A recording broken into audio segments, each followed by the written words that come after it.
Praying Mantis, Oneshot Wormo. Who is that? I asked brother, politely suppressing the urge to point at the stranger. It was rude to gesture, especially to point with one's index finger. This had been taught and told in the scriptures of his anguished heart. They call him the geographer. Brother replies with a knowing smile, having picked up on my curiosity. He's the one who'll design a perfect world for us. I could only offer a mute nod of respect, not willing to speak about the oddities I felt coming from the man. He was tall, lanky, perhaps even bony under the billowing robes. His face was not hidden by porcelain, cloth, leather, or marvelous glass, but from a thick veil not unlike the ones adorned at funerals. He stood in a semicircle, hand in hand with his fellow compatriots, admired and stared at with awe and stupor, for he was gifted and angel-touched, he was body and testament that the Lord existed. I felt brother tug at my wrist, leading me to one of many seats awaiting for the priest. Sunday Mass was soon to come. And then, brother would be nominated as deacon, for he was studious and followed the Lord's word with great care. His eyes were as emerald as mine, glittering like the stained glass of hallowed halls within a cathedral. It was a symbol of pride among the family. That very glass let light filter through the Gothic architecture, it reached our pale skin and reflected without fault, just one of the many ways our Father lets us know He's always there. The geographer moved away from the crowd. Without him as keystone they all spilled onto the remaining seats.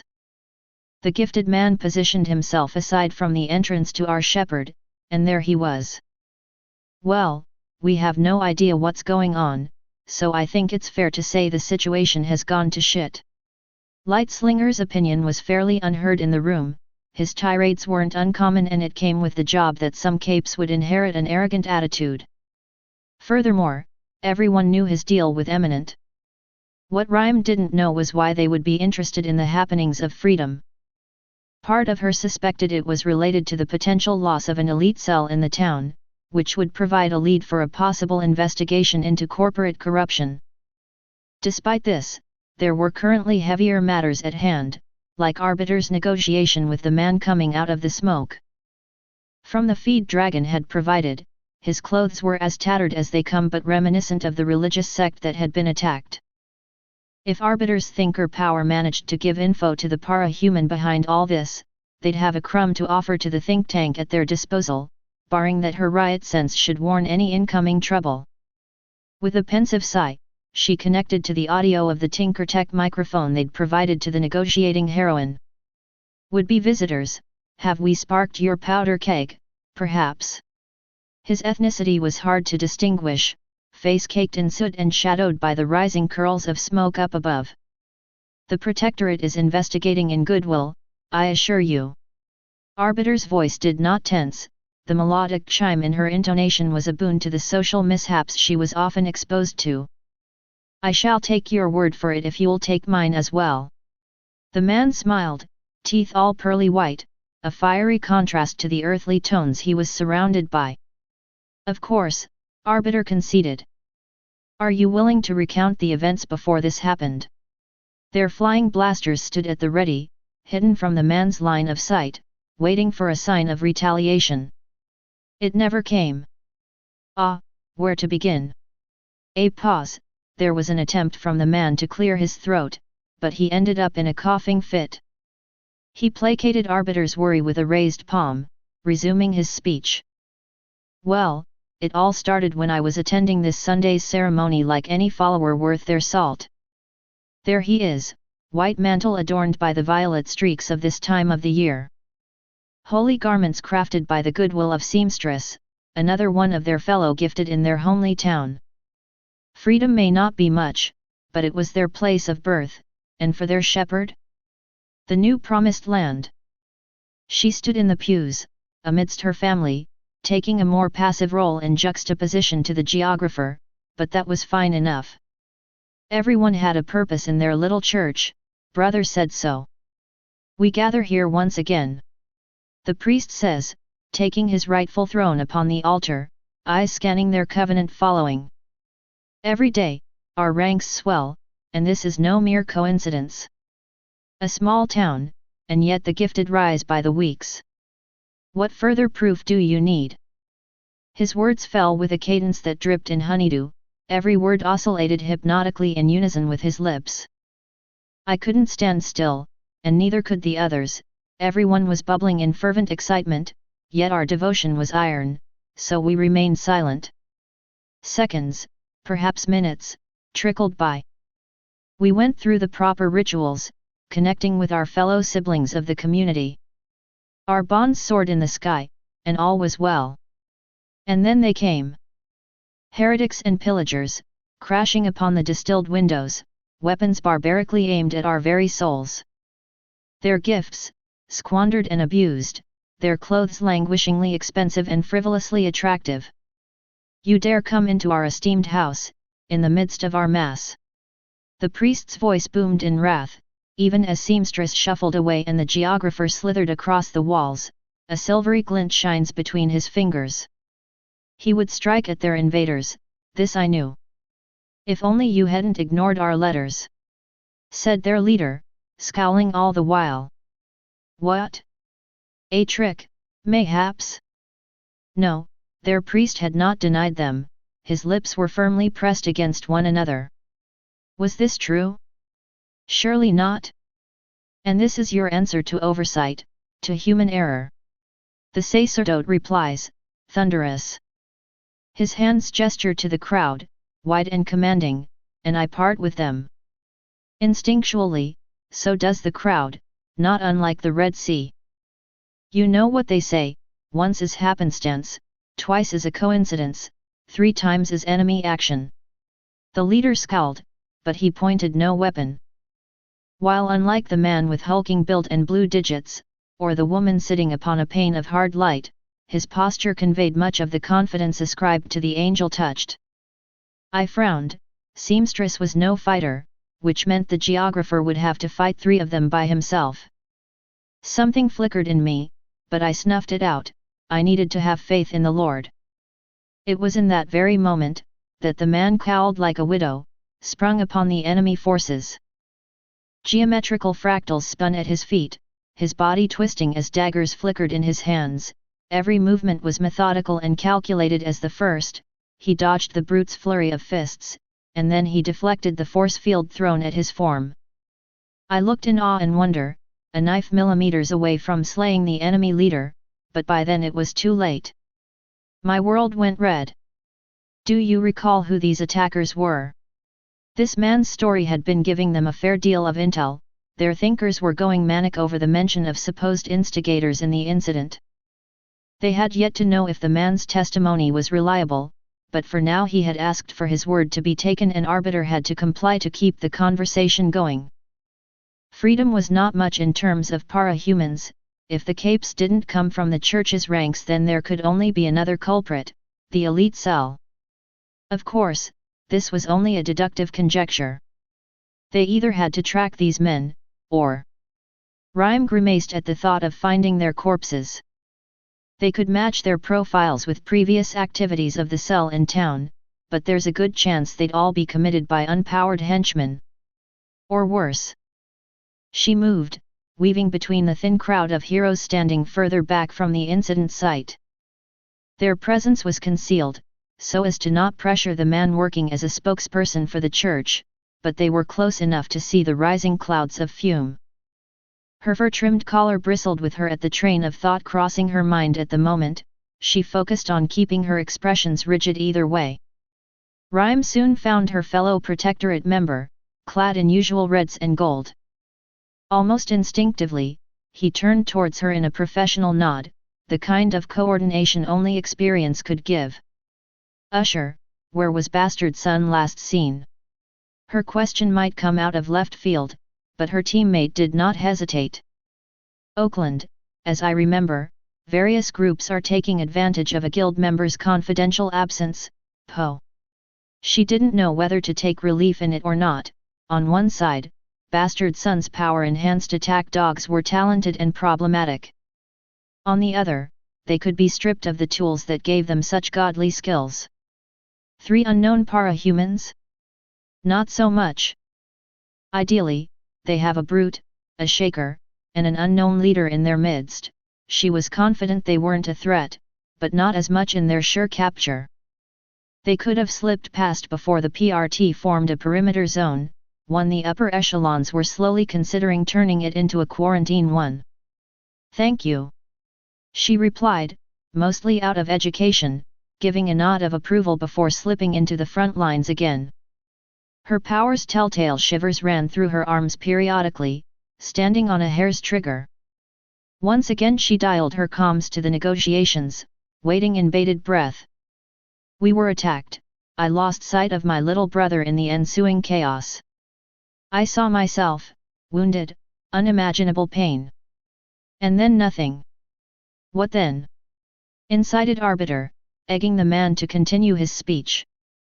And then my little brother stood over me, hands cupping my cheeks. The fondness in his eyes felt twisted in context. I felt something in my shoulder. I looked down between quickened breaths. A splinter of wood was lodged there, clotted blood dripping down onto my clothes. I whimpered, trying to bite down the pain, as screams rang in my ears. The leader was nowhere to be seen. In his place stood a pulsating orb flitting about the small church whose walls were splattered in blood. People hid behind pillars and huddled under the pews, begging for mercy and shivering in terror. Many laid unconscious, and just as many howled and charged for the exit only for fear to grip them into a state of paralysis. The orb vibrated, and then a wave hit those close to it, a shockwave blasting all around. Bodies were tossed, heads were cracked, chaos resurged. Distantly, he could notice the limp form of Geographer, crushed beneath the force field woman's heel, her constructs blocking the exits. Meanwhile, the brute went afoul with joy, laughing all the while as he bashed people's corpses with the feral nature of a gorilla. I felt my body heat up, my sight going blurry, eyes wild as they roved about, desperately looking for my brother. And there he was, in the brute's grip, lashing out with a wooden plank while the monster chuckled in mirth. My mouth hung agape, and it took me a while to realize I was screaming. The brute looked at me, features hidden in the ensuing panic. And then he smiled, a grin too wide for a person's face to hold. His hand tightened and just like that, my brother was gone. My surge of emotion overflowed, until my vision blacked out. Somehow, I instantly realized what I was seeing. Two massive beings spinning and dancing across the empty vat of black that is space. They communicate with one another as stars cycle and revolve in their motions. Their words pump into my mind, somehow holding so much more meaning than anyone could ever convey in a lifetime's speech. Single words, withholding the very concepts they represent. Lights spill out, fragments shear off, and one comes straight for me. Destination. Agreement. Trajectory. Agreement. My eyes open to the church again, my vision is distorted and dizzy as I scramble to get up with adrenaline unspent since I've been hit by the wooden spine. I see the monsters laying on the ground, slowly getting up, as if taken aback by some blackout not unlike mine.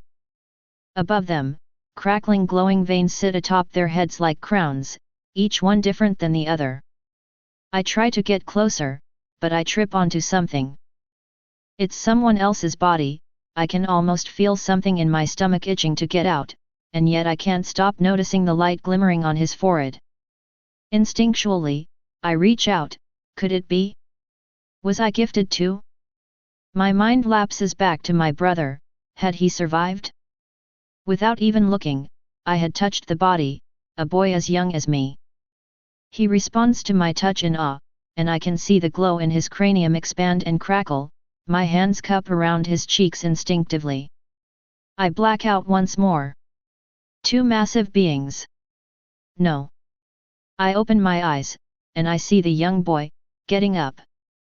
I am kneeling before him, uncaring of the wound on my shoulder. His light had taken form into a crown not unlike the others. He too was angel-touched? Then what did that make me? Had it been me? Could I make others gifted? Shock grasps onto me, and yet I feel the young boy picking me up, eyes warm. His crown is fluid, like water, the most limpid and pure one I've ever seen. And yet it's layered, folding into ways I can't describe and cannot see, only sense. I swivel around, searching for my brother. I look towards the brute, still unconscious. He looked like he'd been getting up before, but he was under once more. People had taken advantage of this, running out of the hallowed grounds, dragging family and friends alike. I desperately look around to see if my brother's nearby the brute.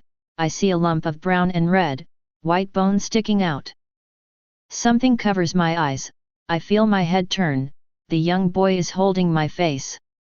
I see his face shift before me, and then he's just not the young boy anymore. He's my brother. My brother was fine. My first instinct was to hug him, and so I did. The Lord had spared my family and had blessed me, and I couldn't feel happier. I snuggled my form onto him and I felt his arms wrap around me. Soothing, he whispered into my ears, "Come on, Enoch, there are others who need your help." I look at his visage, confused, and he gives me a wise smile only he could make. He nods with his heads to the many people too injured to move and too lonely to be rescued. Some of them are lightless, incapable of bearing fruit, of accepting my touch. But others are waiting for me, for my gifts. My brother helps me up, and I can see the heretics doing the same. Somehow, my brother notices my anger, and I smile to myself. Of course he'd notice, he's brother. "Close your eyes, I'll deal with these people, all right." I frown, gripping his arm, unsure. He gives me a reassuring smile, and I proceed to close my eyes. I can hear, distantly, how he loudly counts numbers above the whines and groans of the people. 1, 2, 3, 4, 5. I feel, distantly, the pain in my shoulder, and resort myself to gifting a fellow member with healing abilities if I could. 6, 7, 8, 9, 10. Mentally, I can almost feel a soothing touch caress me, like a confirmation of my choice. 11, 12, 13, 14, 15. It wasn't unlike the wheel of a mill, slowly rotating against a dammed river I could open or close myself. 16, 17, 8. That was faster than I expected. I open up my eyes, and I'm rewarded with no fools in my sight. I see brother come up to me, and feel grateful for his presence. He takes me, and slowly he brings me towards one of the people I see light within. Every time, I black out, but it also gets shorter every time. Bits and pieces, I start to remember a vision of sorts, and I'm confused by what I see. Never mind. I focus on my task. It takes me a couple tries to get someone who could heal me. The first attempt only created a gifted who could heal themselves, while another was a man rattling off designs about contraptions that maybe sounded medical. On the third try, a woman with unkempt hair marked with debris, she needed only to caress my wound repeatedly for it to heal and the splinter to pop out. The regenerator starts picking others at my request. Brother is always by my side no matter what, and the man of contraptions starts scavenging from the ruins of their old home. Meanwhile, I notice a distant crown behind a door leading into a side abbey, and when the healing woman, Amanda, when Amanda opens the door, I find a pleasant surprise. Seamstress. She looks at me, like a deer in the headlights. "Come with me, seamstress, I could use a tailor to fix our clothes." She approaches me, like a scared animal. Almost naturally, I coax her with sweet nothings and soothing remarks. It terrifies me, a little, but I settle for it being my new role as an angel. For what could I be, when I could grant powers like this? My new garments, befitting of my holy position, are enough to make me smile. Brother seems to refuse, however. He comments on how other gifted will need an explanation on what has happened here and they'll grow suspicious if he were to come out of this pristine. I approach another girl, blood gurgling from her lips, eyes wide and paralyzed. She skitters away from me, heart anguished. It sends a pang of pity in mine. It'll be all right, I'm here to save you. She tries to answer, but only ends up choking on her blood. Don't worry, we can heal you after this. She flinches away at my touch, but it's too late, I am already holding her light, bending it into a crown. And then a mistake is made. A storm of fire swipes over my vision, fire all around, I can feel the putrid smell of smoke and the crackling of flame. And then a suffocating drowning scream as the girl burns by her own pyrokinetic flames. The fire spreads, eating off at the walls of the church, the smoke dangerously wafting off in plumes. The regenerator was trying his best to put out the flames, but my brother dissuaded him. We need it for cover, if it becomes dangerous to breathe, we'll get a gifted to control smoke and fire. The regenerator nodded in reply before dutifully watching the blaze spread. The whole thing sends shivers down my spine. Had I damned her? What had her turned to such a cruel fate? I could feel myself swept into my brother's arms, for he is quick to reassure me, telling me not all gifted are destined for paradise. Sometimes, we cannot handle our Lord's wishes. She must have been a sinner, then. Have I been too callous? I wondered aloud. My eyes look away from the corpse, focusing on Amanda. She is healing our fellows while I and my brother talk. Not at all, you've simply been following the task assigned to you. You have barely started. I nodded in response, accepting his explanation. My lips quiver in thought nonetheless, but I decided to put off my inner turmoil for later. There is no mirror to see my new clothes. I stated in a non sequitur, looking down onto my new dress. I quite liked it, much reminiscent of a simpler shepherd than the priest who was now dead. Black billowing robes with white outlines befitting of the typical Catholic uniform theologists wore proudly, and now I too could do the same. We can find one. Brother reassured me, and I let the giddiness creep into me. I could do so much now. To think I was the one that was supposed to watch my brother's coronation into a deacon, and now here I am. My brother ruffled my sandy blonde hair with a chuckle before leaving me to my devices, off to execute negotiations. My time was not yet coming, I had much more to give still, the river was still running though my water sources would come low eventually. With a night of good sleep, somehow, I felt like I'd come to recharge my well of gifts too. Nevertheless, I came to know the regenerator and engineer's names, Paul and Peter respectively. I sent them off to help Amanda gather the others for the new ceremony that'd allow me to spread my touch most efficiently. When all was organized, I set myself on a surprisingly intact pew, and took a deep breath. Slowly, I let my panic trickle, all the ire I'd felt, the pain, the fear, and let it swell in the relief and joy of my new mission. Soon, my hands clasped with one another in prayer. I spoke with God, thanking Him for all He's done for me, and accepting His task most graciously. I don't know how many minutes passed by, before everyone was somewhat put together. I looked upon the crowd, waiting for me, expectantly. The Lord welcomes all, accepts all, and today is just another way to show it. My arms spread wide over the crowd as I clambered upon the steps of the remaining altar. Who's the first wishing to be gifted? The silence was crushing, but it did not take long for someone to step out. A man, haggard and scarred even after Amanda's healing.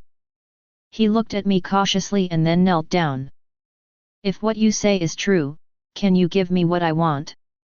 I felt myself blink. Well, what is it that you do want? I asked, hands entwined. Temperance for my family, power to keep their memories alive. Revenge, he didn't say. But that was fine, I understood. My hands laid on his scalp, and I let my thumb scan the light within him. Then I pushed, and blacked out once more. Thankfully, I came to quickly and in Amanda's arms, who had left me standing. The man's eyes glowed a brilliant white, cracks spreading through his eyelids and cheeks. I can see everything. He breathed out, and I felt the tips of my lips curl into something that wasn't quite a smile, more like a grin. "The Lord giveth," I recited, a cautionary warning, for he knew what came after that. Revenge could be dreamed of, but never enacted, for it wasn't in the scriptures. The man nodded dumbly at me, and at the display, many saw truth in my powers. Soon, they all stepped onto one another, aching to be saved, aching to be something more. And then, I had a new family again, built by my own hands. "It's not working," Arbiter had reported, asking the negotiating man for a break as she stepped away to communicate by radio to the rest of the heroes. "Elaborate," Rhyme requested. If what she thought was true, then this new para-human's threat assignment had to be raised as soon as possible. "Whenever I try to focus onto his little brother, I just draw a blank," explained Arbiter. "The other people he's talked about work, I can corroborate his statements, but the kid? Nothing at all." Rhyme felt her heart sink. Was this why the think tank was taking so long to report back with new info? Why they focused so much on the story the negotiating man was telling? To not let them know about the fact there was a thinker blind spot right in the midst of freedom, US? She felt her teeth grit against each another but relented. If her powers weren't a sign enough, she usually kept a cool head, and this time would be no different. "Continue with his interactions, ask what they want, we'll keep listening from here." There was a pause, almost as if Arbiter was nodding before realizing it was better to convey her response through audio. "Affirmative." Rhyme rubbed her chin while analyzing the situation, hand already fishing for the pockets in her costume. Putting the phone next to her ear, she lets the ringtone go off until a voice speaks up. "Alexandria speaking." I let Simon repel the smoke around me. His aerokinesis had been most useful, and he'd been willing to work with Matthew in putting the most threatening fires out. For now, the smoke served as a safety blanket, and the heroes wafting it off would count as hostile activity from the Protectorate. When I exited the church, I always reminded myself of how different the world was outside every Sunday, different terms and different ways of speaking. Even the apostles had to hide from the persecution of the Romans, and I didn't consider myself any different. There, I saw it, the figure of my brother standing alone in the quaint streets that used to lead to our church. The sun had been clotted out from the smoke drifting up above, so it wasn't as sunny as it had been this morning, but sacrifices weren't made without costs. Before me, stood a woman in a black bodysuit, golden armor forming her breastplate and shoulder pads with additional black cloth swathing from them. Equally golden was the mask of a woman's face she adorned herself with, cut in a way to let her forehead show and her hair curl around said mask freely. "Hello," I said, because it was easier to be casual rather than polite in this already uptight situation. I let Judas' advice flow through me. It was in a stroke of luck I'd managed to pick a social thinker among the few GI para-humans I've awakened, or rather, triggered. "Greetings, are you the eponymous little brother?" I let embarrassment flush my ears before looking at brother, who was sending a teasing smirk my way. I scowled without any bite before focusing on the woman, her voice chiming like the tolls of a bell. "I am," I answered, struggling to hide my shame at brother's antics. "I believe my brother has told our story." I offered a smile, because that's what Judas recommended, and I'd rather listen to the social thinker. "Correct," responded the woman. She remained several feet away from me. While not wary, I was not so arrogant to assume she trusted me in close range. Her crown was splintered, like branches of a tree, all looking different, a mixture of several aesthetics carefully put together into a jungle of sorts. Most strange, never had I seen this before. "Allow me to introduce myself, then." I smiled, swelling with pride at the title I'd chosen. "I am Pastor."